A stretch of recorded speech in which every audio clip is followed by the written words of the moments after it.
औज़ुबिल्लाहिमिनश्शैतानिर्रजीम बिस्मिल्लाहिर्रहमानिर्रहीम। नशीन पर तशरीफ फरमा मराठवाड़ी की आन बान शान, मुसलमानों के दिलों की धड़कन, मराठवाड़े के सदर जनाब फिरोजदारा साहब, बहुजन वंचित आघाड़ी के उम्मीदवार यशपाल जी भिंगे साहब, तमाम मजलिस के जिम्मेदारान, दोस्तों, बुजुर्गों, नौजवान साथियों और घरों में बैठकर मुझको सुनने वाली पर्दा नशीन माँ और बहनों, अस्सलाम वालेकुम रहमतुल्लाहि व बरकातहू।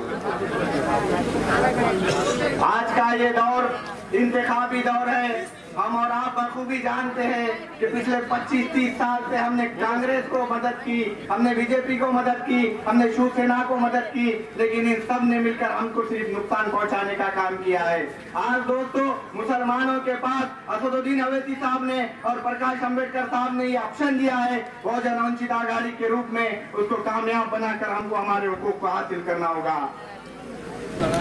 यशपाल भिंगे साहब, तुम आगे बढ़ो। फिरोजदारा साहब, तुम आगे बढ़ो। यमायम बहुजन वंचित आघाड़ी।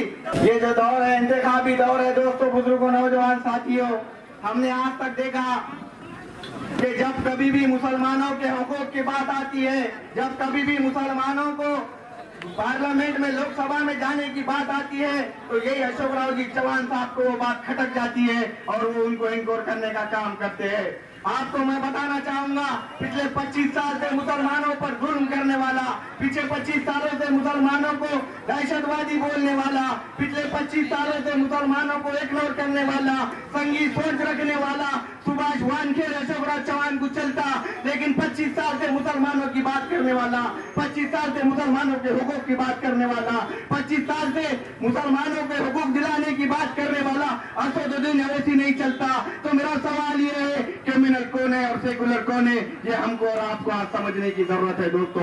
इसलिए आज आपके दरमियान में आए हैं। हमको और आपको समझना होगा, हम वो दिन नहीं भूले दोस्तों, बुजुर्गों, नौजवान साथियों, जब 1992 को बाबरी मस्जिद शहीद कर दी गई थी। यही यहाँ के जो हमारे महाराष्ट्र के माजी चीफ मिनिस्टर है, उनके बाबा जो है तो यहाँ पर गृह मंत्री थे। अगर वो चाहते तो बहुत कुछ कर सकते थे। अरे हम ये नहीं कह रहे हैं, उन्होंने सुदर्शन चौहान नाम का एक आदमी है जिसका चैनल है सुदर्शन चौहान का, उन्होंने अशोक राव चौहान के सभागृह में आकर कहा था कि शंकरराव चौहान ने बाबरी मस्जिद गिराने में हमारी मदद नहीं की, लेकिन उन्होंने घर को बैठकर हमारा साथ दिए। ये कौन कह रहा है? ये सुदर्शन चौहान कह रहा है, ये हैदर पटेल नहीं कह रहा है। और एक बात उन्होंने कहा था, सुदर्शन चौहान ने कहा कि अशोक चौहान भी हमको आज हरी झंडी दिखा रहे हैं कि उनका सभागृह देकर हमको भाषण करने का मौका दे रहे हैं। तो ये संगी सोच रखने वाली कांग्रेस को हम मदद करेंगे, या एक तरफ असदुद्दीन अवैसी साहब और बाला साहब, प्रकाश अंबेडकर साहब को मदद करेंगे, ये फैसला हमको करना होगा। और दोस्तों, बुजुर्गों, नौजवान साथियों, आज हमारे पास वक्त है। हमने कई शिकस्त खाई, हमें कई लोगों ने लूट लिया, कई बार हमने वोट दिया, कई बार हम इस्तेमाल हुए, लेकिन आज हमारे पास ऑप्शन है। ये बहुजन वंचित आघाड़ी और यशपाल भिंगे साहब की निशानी है कपशी को वोट देकर हमको वहां से जिताना होगा।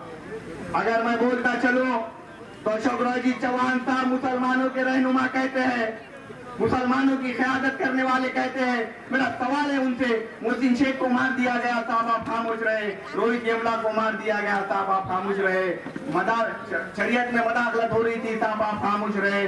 आप आखिर कब तक खामोश रहेंगे? हम तो ये सोचते थे कि हमारे मजलूमों की आवाज आप पार्लियामेंट में उठाएंगे, इसलिए हमने आपको वोट दिया था। लेकिन आपने आवाज नहीं उठाकर ये साबित कर दिया कि आप हकीकत तंगी सोच रखने वाले हैं, क्योंकि आपको वानखेड़े चलता और असदुद्दीन अवैसी नहीं चलता। ये है मसला है दोस्तों। अगर अशोक राव चौहान ओरिजिनल में सेकुलर होते तो भोकर का जगदीश पटेल कहने वाला आदमी मुसलमानों को अपशब्द बोल रहा है, उनका तालुका अध्यक्ष है भोकर का। अगर यकीनन तुम अगर सेकुलर है तो उसको इस्तीफा देकर पार्टी से निकाल कर फेंको, जब जाकर मुसलमान मानेगा। लेकिन अशोक राव चौहान ऐसा करेगा नहीं, क्योंकि वो मालूम है कि मुसलमान के वोट पक्के हैं। लेकिन याद रखना मुसलमानों, ये हमारे पास आखिरी ऑप्शन है, अब नहीं तो कब नहीं। अब अपने को बाला साहब को, रसद साहब को जिताना होगा और फिरोजदारा साहब के हाथों को मजबूत करना होगा। इसलिए आज आपके दरमियान में आए हैं। वक्त का तकाजा है, इसलिए शेर के साथ मैं अपनी बात को खत्म कर दूंगा। आंसुआ बेरंग है तो बेरंगी सही, जमीन हमसे तंग है तो तंग ही सही। दोस्तों हम अमन चाहते हैं, जंग नहीं।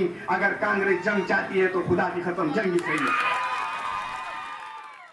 हमारे यहाँ मुख्तलिफ कंपनियों के इलेक्ट्रॉनिक्स और प्लास्टिक के तमाम सामान और फर्नीचर दस्तियाब है। एक मरतबा तशरीफ लाकर खिदमत का मौका दे।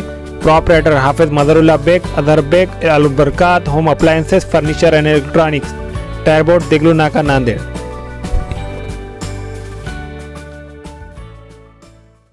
Nanded Urdu news YouTube channel को सब्सक्राइब जरूर करें और बेल आइकन को क्लिक करें। बेल आइकन को क्लिक करने से होगा ये कि आपको लेटेस्ट न्यूज़ अपडेट की नोटिफिकेशन मिलती रहती है।